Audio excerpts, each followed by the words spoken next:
Vince Smith, how are you, brother? Thank you so much for popping in here to talk to some of the people, trying to peruse through here to see, are we full of crap? Are we real? How did you do during the program? What's the real raw deal? And so I appreciate you coming on here to talk to people a little bit. And, just a little bit about Vince. Vince was 59 when we talked. He turned 60 yesterday. So one of his goals was to be in the best shape of his life at 60. But, I know you're married to Robin for 22 years. You got three kids. And I know you were going through a lot of crap, man, which I'll let you tell people about between your blood pressure, inflammation, diverticulitis, just getting old and feeling like crap. And it's funny because one of the things on the sheet that we took on you, one of your goals was on April 28th of 2023.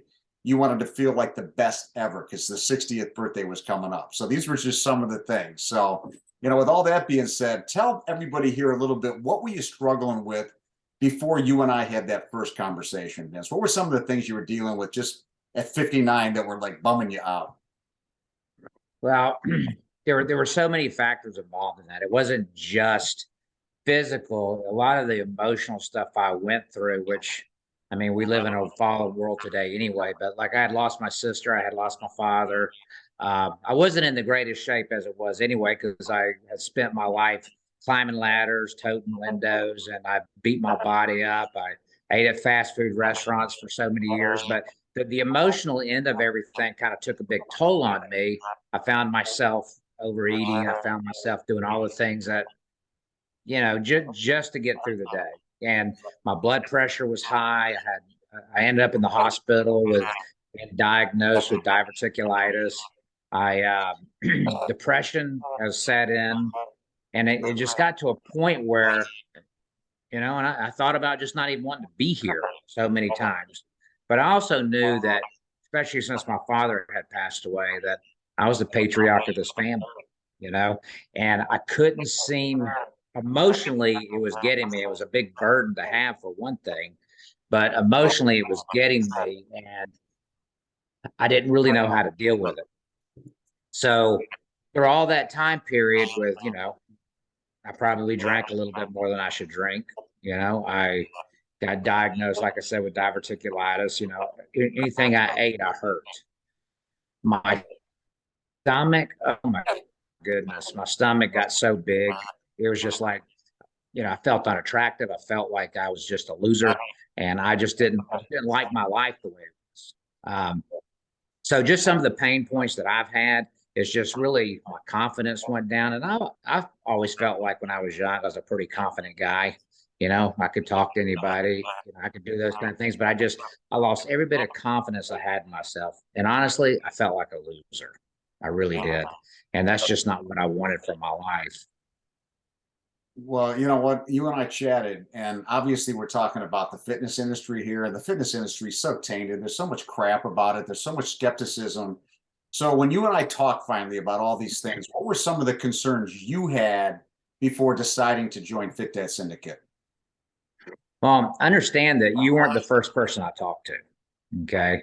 And so I truly went on a hunt. I told my wife, I said, well, let me back up a year ago. A year ago, a few days ago, I decided maybe what would help me is I'd go buy a car. Like, maybe I'm just getting old and maybe I need to do something. But I went and bought a Corvette, and I'm like, this isn't what I'm looking for. So I knew I had to do something. I knew I had to do something. So I started looking at, what, okay, I'm going to hire a trainer. So I would put things out there. Hey, does anybody know a trainer? Does anybody know something that can help get me in shape? I really needed help. I tried every kind of supplement I thought I could do just to help curb my appetite, give me some energy. But I was always just so beaten down by the end of the day that I didn't want to go work out. I didn't want to do those kind of things. So my biggest concern about doing anything was failing, because trust me, I've probably spent a fortune on exercise machines. I've probably spent a fortune on gym memberships, and I fail every single time. So my biggest thing was failing, and my biggest thing was just not being able to get through it and wanting to quit. Dude, and that's so real, man. What you just said, I hear that from a ton of people. So with that being said, what the heck were your results? Be specific with people. Like, did that get resolved? Was this as hard as you thought it would be? And what are some of the specifics of where you came from to where you are now? Because I know yesterday was your birthday, so you had that one goal in there, and we could talk a little bit about, did we fulfill for your 60th birthday on April 28th that you wanted to be your best ever? So tell people what your results were. Okay. I'm going to tell you one thing first is I got a call from my son back last summer, and I found out I was going to be a grandfather. Okay. So there was something inside of me clicked at that moment in time. And I finally discovered that I had a why. Why do I need this? And I told my wife, and I told you this too, whenever me and you finally talked, that on April 28th, I was going to be in the best shape I've been in a very long time. Okay. So when you and I talked at the end of November, and I'm talking the end of November, I'm not talking about a year ago, I'm talking end of November when I was still I was at a very high weight. And I told you why I wanted to do this. So my success and why it worked for me is because it's what I wanted. I knew, I think I told you this too, whenever I talked to you. I said, you know what? I'm in the window industry. I've installed windows my whole life. I've been in the construction industry. If you need something done on your house, you call me. I can tell you what to do. But I was like this lost puppy in the world of fitness, and I was this lost puppy. So you said, Vince, if you do this, you were so real with me, and you said, if you do this, and this, we're going to track you, we're going to make sure whatever, and you will hit your goal. And the funny thing is I believed you. So my success came. Why did you believe me? Why the heck did you? because you walked the walk, because you did what you're older than me, and if you can do it, I knew I could do it. And I just needed somebody to tell me how to do it. That's what I needed. I needed somebody to tell me how to do it. And so actually, it only took me 3 months to really hit my goal weight. It really, when you said that, I remember you asking me what my goal weight was, and I said, 109. And you go, well, what was your college weight? I said, I didn't go to college. I said, I went in the military. You said, oh, what was your military weight? I said, 175. I said, it is. You told me what my goal weight needed to be. Okay.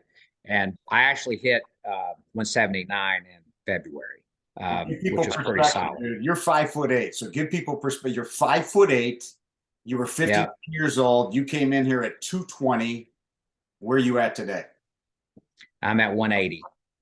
180, and your goal was 190. Yeah. And when's the last time you saw 180? When I was in the military. There you go, bro. That's awesome. So I was in the military. More importantly than that, how do you feel? I feel better at 60 than I did at 50. And I was telling my wife, I said, it just don't seem like I'm really turning 60. It just doesn't feel that way to me. It doesn't feel like I'm turning 60-year-old. This is on Thursday when I was talking about it. I said, just don't feel like I'm fixing to turn 60 years old. I said, I feel fantastic. And that's not what I've always thought about. I saw my father. My father passed away from Alzheimer's. And every time I would look in the mirror, I saw my father. Every time I would go over to his house, I saw my father, and he passed away at 80 years old. And I said, I can't do that.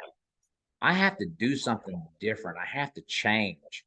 I have to make the decision to be here for my family, no matter what. So that's when I went on the hunt, and that's when God brought me to you. Oh, dude, thanks. That's really nice. Thank you for saying that, man. Thanks. And I blew your call off the first time, just so you know. Did you really? I didn't know that. Well, kind of like I rescheduled. I'm like, I can't do this. Okay, I didn't know that. I did not know that. I was a little afraid. So, when you and I were chatting, I know you said you wanted to feel better, energy to be improved. You had an April 28th, 2023 birthday coming up at 60. You wanted to be the best ever. You wanted to have clear memory. You wanted to have better sex with your wife. You said that. So how many of those things came to fruition? All of them. Every one of them. That's awesome, dude. That's awesome. So bigger question than how you feel today. Is this something you think you could do and maintain what you learned in here, the results you got. Can you maintain this for the rest of your life? Because that's the only question that really matters. 100%. You know, I have a new mindset, and I know how I feel, and it really is not hard. It really isn't. It's actually easier to do this than it is the old way. And did you So really yes, I believe can that do when that. you came in? Because you and I chatted about that. One of the things we tell people is on your graduation call, you're going to have to be able to tell us you could do this till you're 100, or we don't Yeah, release you from the program. I don't think you believed me back then, but everybody says yes. So do you think this is something you could do till you're 100? absolutely. 120 because you said we could live to 120. I did. Deuteronomy 34:7, bro. Yeah, You got a good that's number. right. So, And I tell that to everyone. pardon me? I tell that to everyone. I'm living to 120.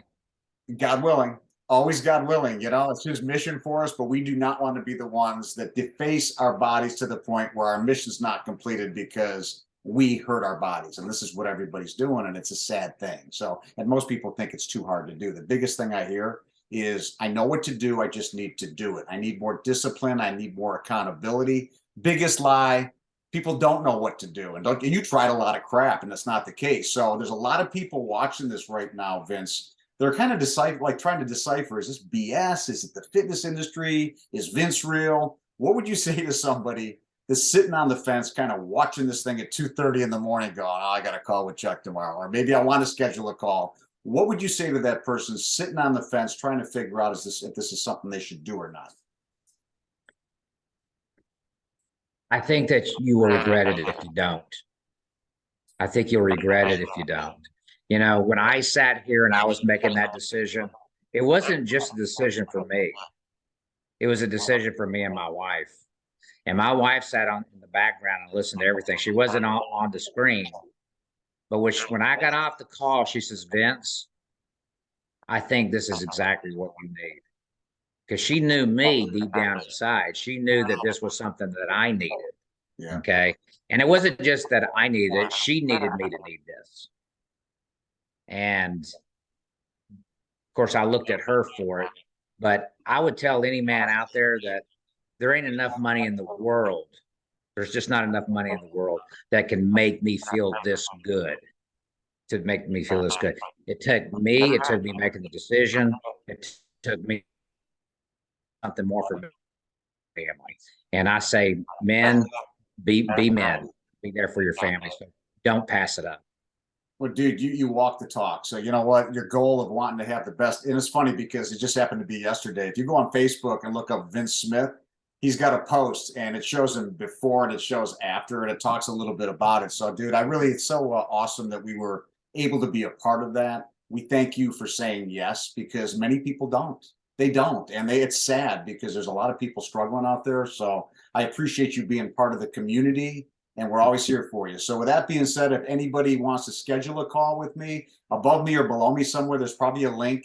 My suggestion is you book a call. We can do like a short 4 to 7 minute chat. You can find out if we resonate with you, and if this is something that makes sense to you. Book a call, and we'll go from there. So with that being said, Vince, I appreciate you. I appreciate Robin being in the background, and it's been such a pleasure getting to know you. And I look forward to having our relationship for a long time. And that's just the way things go here. So Amen. thanks a lot, Vince. Appreciate you coming on here.